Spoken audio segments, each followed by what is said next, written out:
Bonjour à tous. Je continue à vous partager des extraits du livre du pape Benoît XVI, Jésus de Nazareth.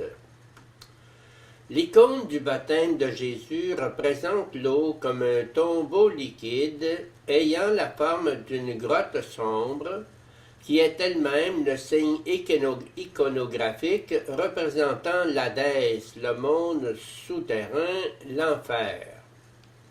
Descendu dans les eaux, il a ligoté l'homme fort, Luc 11, 22, dit Cyril de Jérusalem.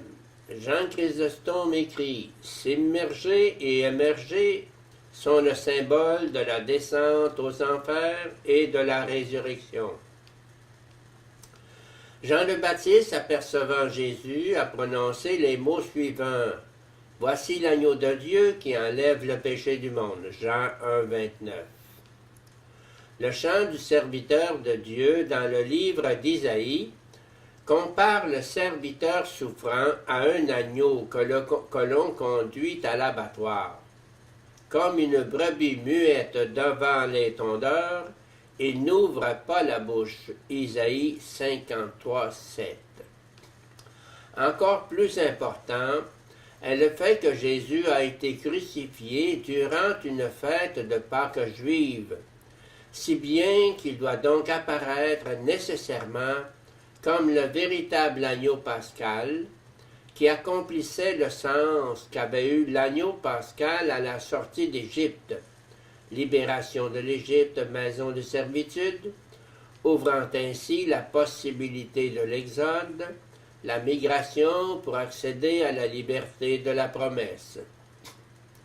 Pendant la Pâque, la symbolique de l'agneau est devenue fondamentale pour comprendre le Christ.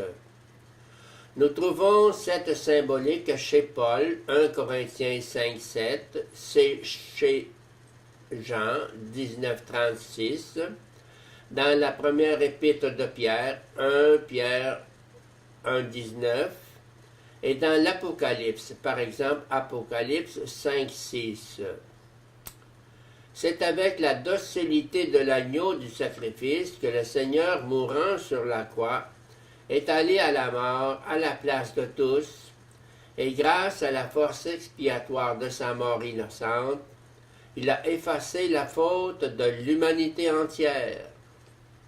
De même que le sang de l'agneau pascal avait joué un rôle décisif pour la libération d'Israël du joug de l'oppression égyptienne, de même le Fils devenu serviteur, le berger devenu agneau, ne représente plus seulement Israël, mais il est aussi le garant de la libération du monde, de l'humanité dans sa totalité.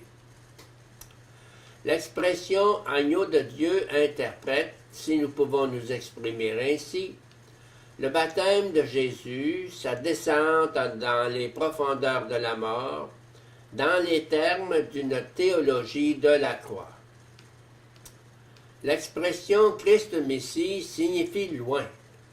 En Isaïe 11.12 se développe l'espérance d'un authentique loin, dont l'onction consiste justement dans le fait que l'Esprit du Seigneur repose sur lui. Esprit de sagesse et de discernement, esprit de conseil et de force, esprit de connaissance et de crainte du Seigneur. Jésus, dans la synagogue de Nazareth, s'est présenté lui-même et a présenté sa mission en utilisant une phrase semblable à celle d'Isaïe. « L'Esprit du Seigneur est sur moi, parce que le Seigneur m'a consacré par l'onction. » Luc 4, 18, confère Isaïe 61, 1.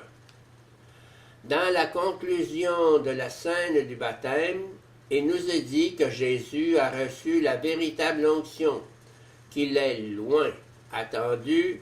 À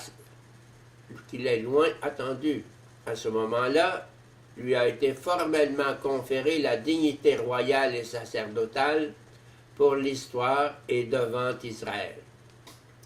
La première disposition de l'Esprit fut de le conduire au désert pour être tenté par le démon. Matthieu 4, 1. C'est une descente dans les épreuves qui menacent l'homme, car c'est seulement ainsi que l'homme qui est tombé peut être relevé. La descente de Jésus aux enfers, dont parle le Credo, ne s'est pas seulement accomplie dans sa mort et après sa mort. Elle fait à jamais partie de son cheminement. Il lui fallait donc devenir en tout semblable à ses frères pour être, dans leur relation avec Dieu, un grand prêtre miséricordieux et digne de confiance, capable d'enlever les péchés du peuple. Ayant souffert jusqu'au bout l'épreuve de sa passion, il peut porter secours à ceux qui subissent l'épreuve. Hébreux 2, 17-18.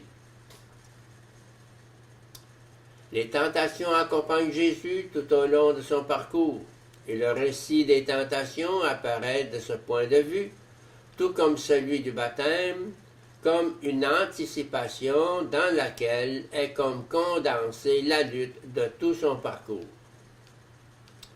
Que doit faire ou ne pas faire le Sauveur du monde? Telle est la question que sous-tendent les tentations de Jésus.